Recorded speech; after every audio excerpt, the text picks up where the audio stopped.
এই দেখেন একটা শালিক এই জায়গায় দেখেন উঠতে পারতেছে না, অনেকটা কি যেন হয়েছে, বাচ্চা শালিক মনে হচ্ছে। দেখেন উঠতে পারতেছে না মনে হয়। ওই পেপারওয়ালা বস্তার ভিতর পানি দিয়ে দিয়ে অনেকে জাগ ডুবাইতেছে, কিছু কিছু জায়গায় পানি দেওয়া আছে আর কি, আর বেশিরভাগ জায়গায় মাটি দেওয়া, মাটি অনেক ভারী হয় যার কারণে ডুবে থাকে আর কি। কিছু কিছু আগা বের হয়ে আছে, এগুলো ডুবাতে হবে। আসসালামু আলাইকুম। আজকে পাট ধরলাম, আমাদের মূলত পাট ধোয়ার সময় ভিডিও করতে পারি নাই, পানির মধ্যে ছিলাম, এইমাত্র ফ্রি হয়েছি। এই দেখেন এখনো পর্যন্ত আকাশে মেঘলা মেঘলা আবহাওয়া, ফ্রেশ হয়েছে এইমাত্র, মানে একটু পরিমাণ হালকা রোদ বেরোইছে, রোদ তো না, হালকা সূর্যের দেখা পাইছি আর কি, বৃষ্টি হইলো। আর পাট ধোয়া হয়েছে আমাদের, আজকে পাট ধুইলাম প্রায় 600 হাতা মতো। বৃষ্টি আসছিল দুপুর পর থেকে, বৃষ্টি মাত্র একটু ভালো হয়েছে। পাট ধুয়ে পাটের বোঝাগুলো বয়ে নিয়ে যায়, খাওয়া দেয় মাত্র বাইর হইলাম, যে বকরির জন্য কিছু পাতা কাটি নিয়ে আসতে হবে, বকরি না খায় আছে। আর এই দেখেন এদিক দিয়ে সব পাটের জমিগুলায় চাষ দেওয়ার পরে ধান লাগানো প্রায় শেষের দিকে, কিছু কিছু জমিতে এখনো চাষই দেয় নাই। ওইদিকে দেখেন কিছু কিছু জমিতে ধান লাগানো শেষ। আর আমাদের পাটের জাগটা ছিল কোথায় সেটা আমি দেখাই। আমাদের পাটের জাগটা ছিল মূলত এই যে এই জায়গায়, ঠিক এই জায়গায় আমরা আজকে পাট ধুইলাম। এই যে ওই যে ফাঁকা জায়গা আছে, ওই পাশেই মূলত আমাদের জাগটা ছিল। আর এই যে পাট কাঠিগুলো নতুন, এগুলোই মূলত আজকে ধুইছি এই জায়গায় আর ওই জায়গায়, এই 3 জায়গায় 2টা কামলা নিয়েছিলাম, আর আমি ওই জায়গায় ধুইছি। তো আজকে পাট ধোয়া শেষ, আর একটা জাগ আছে, তো ওইটা ধুইলেই এইবারকার মতো আমাদের ক্ষেতের পাট একদম শেষ, কাজকর্ম তেমন একটা নাই, আর ধান লাগাতে হবে, তাহলেই প্রায় শেষের দিকে কাজ। এইভাবে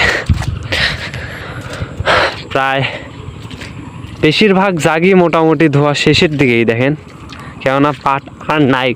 কয়েকদিন আগেও কাটতেছিল, 2 দিন আগে মূলত এদিক দিয়ে কাটছে, পাট ছিল এই সকল ক্ষেত দিয়ে, এই ক্ষেতে মূলত ছিল, এই ক্ষেতের জন্য এখনো মানে চাষি দেয় নাই। তো এগুলো নামাইছে লাস্টের দিকে। এখন এই পুরা মাঠের মধ্যে একটা পাটের ক্ষেতও নাই, মানে সব কাটা শেষ। এই যে জাগগুলো আছে এগুলো ধুইলেই কাজই শেষ। আর ওই পাশে দেখতে পাচ্ছেন, ওই পাশে প্রায় পুরা, এই দেখেন ভালো করে দেখেন, মানে পুরা মাঠই প্রায় ওই দিক দিয়ে ধান লাগানো শেষের দিকে একদম, মানে ওই দিকের কাজ প্রায় একদম লাস্টের দিকে।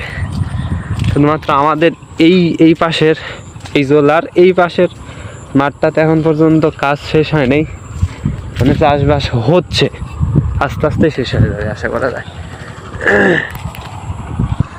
এই জায়গায় মূলত কচুরি পানা পাইছিল না, মানে পচে গেছে। এই জলার এই দিক থেকে কচুরি পানা ছিল, ওগুলা জাগে দেওয়ার পরে মানে অনেকটা পচে গেছে। ওই দেখেন কিছু কিছু দেখা যায় ওই দিক দিয়ে, তো ওইগুলো এখন আর নাই, যার কারণে দেখেন এখন বস্তার মধ্যে করে মাটি, পানি, পেপারওয়ালা বস্তার ভিতর পানি দিয়ে দিয়ে অনেকে জাগ ডুবাইতেছে। কিছু কিছু জায়গায় পানি দেওয়া আছে আর কি, আর বেশিরভাগ জায়গায় মাটি দেওয়া, মাটি অনেক ভারী হয় যার কারণে ডুবে থাকে আর কি। কিছু কিছু আগা বের হয়ে আছে, এগুলো ডুবাতে হবে। এরকমভাবে ডুবায়, আমরা তো কোনোটাতেই মাটি দেই নাই এরকমভাবে, মানে বেশিরভাগ কচুরি পানিই পাইছিলাম, ওইভাবেই হয়ে গেছে প্রায়, আগে ডুবানো তো এই কারণে আর কি। এই দেখেন একটা শালিক এই জায়গায় দেখেন উঠতে পারতেছে না, অনেকটা কি যেন হয়েছে, বাচ্চা শালিক মনে হচ্ছে। দেখেন উঠতে পারতেছে না মনে হয়, ওই দেখেন কীভাবে দৌড়াচ্ছে, কি যেন একটা হয়েছে মনে হয়, সম্ভবত হয়েছে, ওই যে শালিকটা পাটা ভাঙেনি সম্ভবত, মানে বাচ্চা শালিক, এই কারণে এরকম হচ্ছে। ওই যে ওই যে যাচ্ছে, দেখেন। আচ্ছা যাক, উঠছে নাই, বাচ্চা মনে হয়, ওরা শিখেইনি, তাছাড়া শিখলেও পানি পড়ার কারণে ডানাগুলা ভিজে গেছে, এই কারণে উঠতে পারতেছে না আর কি। তো সাইডে পাতা কাটা কাইটে নিয়ে বাসার দিয়ে যাবো আর কি।